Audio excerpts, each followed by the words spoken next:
നമസ്കാരം. ഇന്ന് നമ്മൾ സംസാരിക്കാൻ പോകുന്നത് വിശ്വാസവും ധൈര്യവും പരീക്ഷിക്കപ്പെട്ട് ഒരു വലിയ പോരാട്ടത്തിന്റെ കഥയാണ്. യേശു മരുഭൂമിയിൽ നേരിട്ട് പ്രലോഭനങ്ങളെക്കുറിച്ചും അതിൽ നിന്നും നമുക്കോരോരുത്തർക്കും ജീവിതത്തിലേക്ക് പകർത്താൻ കഴിയുന്ന പാഠങ്ങളെക്കുറിച്ചും നമുക്കൊന്ന് ആഴത്തിൽ നോക്കാം. നമുക്ക് ആ രംഗമൊന്ന് മനസ്സിൽ സങ്കൽപ്പിച്ചു നോക്കാം. ചുറ്റും കണ്ണെത്താ ദൂരത്തോളം മണൽ മാത്രം, ഒരുതരം വല്ലാത്ത നിശ്ശബ്ദത. ഈ ഒറ്റപ്പെടലിലാണ് വിശ്വാസത്തിന്റെ ഏറ്റവും വലിയൊരു പരീക്ഷണം നടക്കാൻ പോകുന്നത്. അപ്പോ ഈ ഒരു കഥ മുഴുവനായിട്ട് മനസ്സിലാക്കാൻ നമ്മൾ 4 ഭാഗങ്ങളായിട്ടാണ് ഇതിനെ നോക്കുന്നത്. ആദ്യം ആ ഒരു നിശബ്ദ യാത്രയുടെ പശ്ചാത്തലം എന്താണെന്ന് നോക്കാം.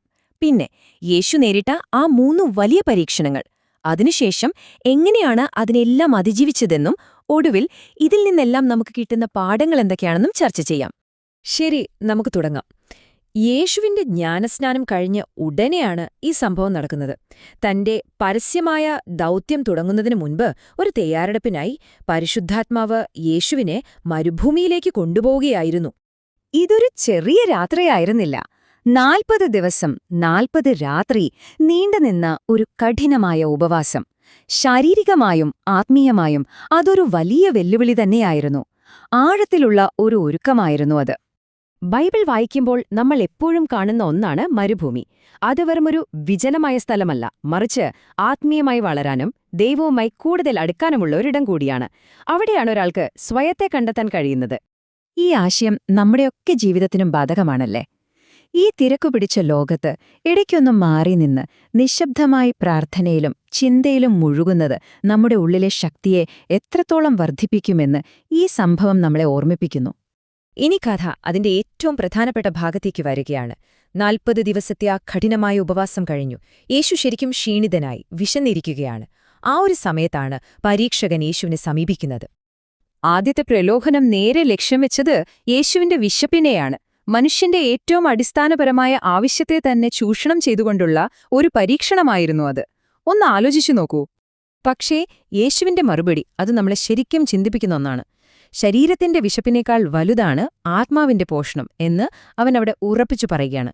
യഥാർത്ഥ ശക്തി ദൈവവചനമാണ് എന്ന് അവൻ പ്രഖ്യാപിക്കുന്നു. അടുത്ത പ്രലോഭനം കുറച്ചുകൂടി കടുപ്പമുള്ള ഒന്നായിരുന്നു. അത് നേരെ ലക്ഷ്യം വെച്ചത് അഹംഭാവത്തെയാണ്. തന്റെ ശക്തിയൊന്ന് പ്രകടിപ്പിക്കാൻ, ദൈവത്തിന്റെ സംരക്ഷണമൊന്ന് പരീക്ഷിച്ചു നോക്കാനുള്ള ഒരു ക്ഷണം. ഇതിനും യേശുവിന്റെ മറുപടി വളരെ കൃത്യമായിരുന്നു. ഒരു സംശയത്തിനും ഇടയില്ലാത്ത മറുപടി. സ്വന്തം പ്രശസ്തിക്കോ അഹങ്കാരത്തിനോ വേണ്ടി ദൈവിക ശക്തിയെ ഉപയോഗിക്കരുത് എന്ന ശക്തമായ ഒരു സന്ദേശമാണ് അവൻ ഇതിലൂടെ നൽകിയത്. ഇനി വരുന്നത് ഏറ്റവും വലിയ പ്രലോഭനമാണ്.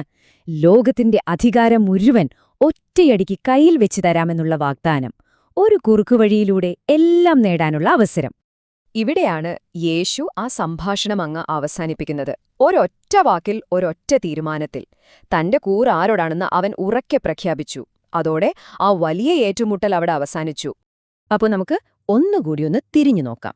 എങ്ങനെയാണ് യേശു ഈ 3 വലിയ പ്രലോഭനങ്ങളെയും നേരിട്ടത്? എന്തായിരുന്നു അദ്ദേഹത്തിന്റെ വിജയതന്ത്രം? ഇവിടെ നമ്മൾ മനസ്സിലാക്കേണ്ട ഒരു കാര്യമുണ്ട്. യേശു തന്റെ ദൈവീകമായ അത്ഭുത ശക്തിയൊന്നും ഈ പരീക്ഷകളെ നേരിടാൻ ഉപയോഗിച്ചില്ല. പകരം അവന്റെ കയ്യിലുണ്ടായിരുന്ന ഏറ്റവും വലിയ ആയുധം അവൻ ഉപയോഗിച്ചു: ദൈവവചനം. ഓരോ പ്രലോഭനത്തെയും അവൻ നേരിട്ടത് തിരുവെഴുത്തുകൾ ഉദ്ധരിച്ചുകൊണ്ടാണ്. ഇപ്പൊ നമ്മളെ വിചാരിക്കും, ഇതൊക്കെ പണ്ട് നടന്ന കഥയല്ലേന്ന്. പക്ഷെ ശരിക്കും പറഞ്ഞാല് ഈ പ്രലോഭനങ്ങൾ ഇന്നും നമ്മുടെ എല്ലാം ജീവിതത്തിലുണ്ട്. ചിലപ്പോൾ രൂപം മാറിയിട്ടുണ്ടാകും, അത്രയുള്ളൂ. അധികാരം, പണം, പ്രശസ്തി, ഇതൊക്കെ തന്നെയല്ലേ ഇന്നും വലിയ പ്രലോഭനങ്ങൾ. അപ്പോ ആ പരീക്ഷണങ്ങളെല്ലാം കഴിഞ്ഞു. ഇനി എന്ത് സംഭവിച്ചു? ഇതിൽ നിന്നെല്ലാം നമുക്കെന്താണ് ശരിക്കും പഠിക്കാനുള്ളത്? നമുക്ക് അവസാന ഭാഗത്തേക്ക് കടക്കാം. പ്രലോഭനങ്ങളെല്ലാം കഴിഞ്ഞപ്പോൾ പരീക്ഷകൻ യേശുവിന് വിട്ടുപോയി. ആ നിമിഷം തന്നെ ദൈവദൂതന്മാർ വന്ന് അവനെ ശുശ്രൂഷിച്ചു. ഇതില് വലിയൊരു സന്ദേശമുണ്ട്. നമ്മൾ വിശ്വാസത്തിൽ ഉറച്ചു നിന്നാൽ സഹായം തീർച്ചയായും വരും. അപ്പോ ഈ കഥയിൽ നിന്ന് നമുക്ക് എടുക്കാൻ പറ്റുന്ന 3 പ്രധാന പാഠങ്ങൾ ഇവയാണ്. ഒന്നാമതായി, ദൈവവചനം നമ്മുടെ ഏറ്റവും വലിയ ശക്തിയാണ്. 2, ജീവിതത്തിൽ പ്രലോഭനങ്ങൾ വരും, പക്ഷേ അതിനെയൊക്കെ അതിജീവിക്കാൻ നമുക്ക് കഴിയും. മൂന്നാമതായി, ദൈവത്തിൽ ആശ്രയിക്കുന്നവർക്ക് തന്നെയാണ് അവസാനം വിജയം. അതായത്, എത്ര വലിയ പരീക്ഷണങ്ങൾ വന്നാലും വിശ്വാസത്തിൽ ഉറച്ചു നിന്നാൽ അതിനെയൊക്കെ അതിജീവിക്കാൻ കഴിയും എന്നതിന്റെ ഏറ്റവും വലിയൊരു തെളിവാണ് മരുഭൂമിയിലെ ഈ സംഭവം. അപ്പോ ഈ ഒരു ചിന്തയോടെ നമുക്ക് അവസാനിപ്പിക്കാം. നിങ്ങളുടെ ജീവിതത്തിൽ ഇതുപോലെയുള്ള മരുഭൂമി അനുഭവങ്ങൾ വരുമ്പോൾ നിങ്ങളെ മുന്നോട്ട് നയിക്കുന്ന, നിങ്ങൾക്ക് ശക്തി തരുന്ന വാക്കുകൾ ഏതൊക്കെയായിരിക്കും?